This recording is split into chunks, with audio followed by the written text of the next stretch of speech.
Hi friends, നമ്മൾ ഇന്ന് ഉണ്ടാക്കാൻ പോകുന്നത് ഏത്തയ്ക്ക അപ്പമാണ്.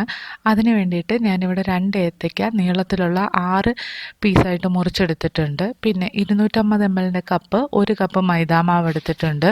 അതിൻ്റെ തന്നെ ഹാഫ് കപ്പിൽ അരിപ്പൊടി എടുത്തിട്ടുണ്ട്. ഇത് വറുത്ത അരിപ്പൊടിയാണ്, നമ്മൾ സാധാരണ പത്തിരിക്കൊക്കെ യൂസ് ചെയ്യുന്ന അരിപ്പൊടിയാണ് എടുത്തേക്കുന്നത്. പിന്നെ പഞ്ചസാര എടുത്തിട്ടുണ്ട്. പഞ്ചസാര ഒരു 1/3 കപ്പ് പഞ്ചസാര ഞാനിവിടെ എടുത്തിട്ടുണ്ട്. പിന്നെ ഇത് മിക്സ് ചെയ്യാൻ 1 കപ്പ് വെള്ളമാണ് ഞാനിവിടെ എടുത്തു വെച്ചിരിക്കുന്നത്. പിന്നെ സോഡാപ്പൊടി വേണം. ഉപ്പ് ഓപ്ഷണലാണ്, നമുക്ക് വേണമെങ്കിൽ മാത്രം ചേർത്ത് കൊടുക്കാം, പക്ഷേ ചേർത്താൽ നല്ല രുചിയാണ്. അപ്പം നമുക്കിത് ഉണ്ടാക്കാനായിട്ട് തുടങ്ങാം. ഒരു മിക്സിംഗ് ബൗളിലേക്ക് നമ്മൾ എടുത്തു വച്ചിരിക്കുന്ന 1 കപ്പ് മൈദാമാവ് ആദ്യം നമുക്ക് ചേർത്ത് കൊടുക്കാം. മൈദാമാവിൻ്റെ കൂടെ തന്നെ നമ്മൾ എടുത്തു വച്ചിരിക്കുന്ന 1/2 കപ്പ് അരിപ്പൊടി, വറുത്ത അരിപ്പൊടിയാണ്, അരിപ്പൊടിയും കൂടെ ചേർത്ത് കൊടുക്കാം. പിന്നെ നമ്മൾ എടുത്തു വെച്ചിരിക്കുന്ന അവരവരുടെ മധുരത്തിന് ആവശ്യമായിട്ടുള്ള പഞ്ചസാരയാണ് ചേർക്കേണ്ടത്. ഞാനിവിടെ എന്തായാലും ഒരു 1/3 കപ്പ് ചേർക്കുന്നുണ്ട്. അത് ഈ ഒരു എടുത്തു വെച്ചിരിക്കുന്ന പൊടികൾക്ക് ആവശ്യമായ മധുരമാണ്. ഇനി ഇതിൻ്റെ കൂട്ടത്തിൽ നമുക്ക് സോഡാപ്പൊടി ചേർത്ത് കൊടുക്കാം. സോഡാപ്പൊടി ഞാനൊരു 1/4 ടീസ്പൂണാണ് സോഡാപ്പൊടി ചേർത്ത് കൊടുക്കുന്നത്, ഒരു 1/4 ടീസ്പൂൺ. ഇതിലേക്കിനി ആവശ്യത്തിന് വെള്ളവും കൂടെ ചേർത്ത് നന്നായിട്ട് ഒരു ബാറ്ററിൻ്റെ രൂപത്തിൽ നമുക്ക് ഇതിനെ കുഴച്ചെടുക്കാം. ആദ്യം കുറച്ച് വെള്ളം ഒഴിക്കുക, കുറേശ്ശെ വെള്ളം ഒഴിച്ച് കട്ട കെട്ടാതെ വേണം നമ്മൾ ഈ ഒരു ബാറ്റർ ഉണ്ടാക്കിയെടുക്കാനായിട്ട്. ആദ്യം തന്നെ എല്ലാ വെള്ളവും കൂടെ ചേർക്കാൻ പാടില്ല.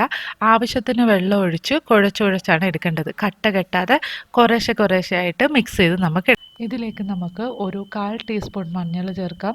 മഞ്ഞൾ ഓപ്ഷണലാണ്, നിങ്ങൾക്ക് വേണമെങ്കിൽ മാത്രം ചേർത്താൽ മതി. ഇവിടെ ഒരു കളറിന് വേണ്ടിയിട്ട് മാത്രമാണ് ഞാൻ ഇവിടെ ചേർത്തത്. അതിനുശേഷം ഒരു ദോശ ബാറ്ററിൻ്റെ പരുവത്തിൽ ഇതിനെ മിക്സ് ചെയ്ത് നമുക്ക് എടുക്കാം. ഇതിലേക്ക് നമുക്ക് അവസാനമായിട്ട് ഒരു നുള്ളുപ്പും കൂടെ ചേർക്കാം. 1/4 ടീസ്പൂണിൻ്റെ അത്രയും വേണ്ട, അതിനെക്കാട്ടിലും കുറവ്, ഒരു നുള്ളുപ്പും കൂടെ ചേർക്കാം. അതിനുശേഷം എല്ലാം കൂടെ മിക്സ് ചെയ്ത് നമുക്ക് മാറ്റി വെക്കാം. ഇനി ഈ ഏത്തയ്ക്കാപ്പം പൊരിക്കാനായിട്ട് ഏതെങ്കിലും ഒരു ചൂട് കട്ടിയുള്ള ഒരു ചീനിച്ചട്ടി നമുക്ക് ഗ്യാസിൽ വെച്ച് ചൂടാക്കാം.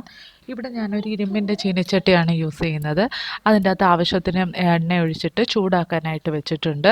അപ്പോൾ ഇത് എണ്ണ നന്നായി ചൂടായി വരണം. എണ്ണ നന്നായിട്ട് ചൂടായി വരുമ്പം നമ്മൾ ഓരോ ഏത്തയ്ക്കയുടെ പീസായിട്ട് എടുത്ത് നമ്മൾ ആ എടുത്ത് വെച്ചിരിക്കുന്ന ബാറ്ററിൽ അത് ഫുൾ ഏത്തയ്ക്ക മുഴുവനായിട്ട് കോട്ട് ചെയ്യുന്ന രീതിയിൽ മുക്കിയിട്ട് നമുക്ക് ഈ എണ്ണയ്ക്കകത്തേക്കിട്ട് പൊരിച്ചെടുക്കാം. ഇടയ്ക്കിടയ്ക്ക് ഏത്തയ്ക്ക ഒന്ന് തിരിച്ചിട്ട് കൊടുക്കാൻ മറക്കരുത്. ഇടയ്ക്കിടയ്ക്ക് വേണ്ട, ആദ്യമേ ഒന്ന് ഇട്ട് തിരിച്ചിട്ടതിന് ശേഷം പിന്നെ നമുക്കത് അപ്പുറത്തെ സൈഡും കൂടെ നന്നായി മുരിഞ്ഞ് വരുമ്പോൾ നമുക്ക് എണ്ണയിൽ നിന്ന് കോരി ഇതേപോലെ മാറ്റാം. ഇപ്പം നിങ്ങൾക്ക് നോക്കിയാൽ കാണാം, ഏത്തയ്ക്കയുടെ എല്ലാ സൈഡും നല്ലതുപോലെ മുരിഞ്ഞിട്ടുണ്ട്. ഈ ഒരു പരുവത്തിലാണ് എടുക്കേണ്ടത്. ഇനി ഇത് നേരെ മാത്രമല്ല, ഇതിനെ ഞാൻ 2 പീസായിട്ട് മുറിച്ചു ഇതേപോലെ പൊരിച്ചെടുത്തിട്ടുണ്ട്.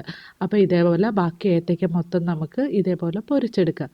അപ്പോൾ ഇതുപോലെ തന്നെ ബാക്കിയിരിക്കുന്ന ഏത്തയ്ക്ക എല്ലാം നമുക്ക് ഇതേപോലെ പൊരിച്ചെടുക്കാം.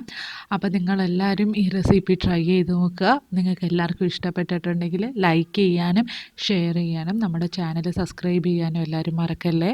അപ്പം അടുത്തൊരു റെസിപ്പി ആയിട്ട് നമുക്ക് കാണുന്നത് വരെ Tata, take care, bye bye.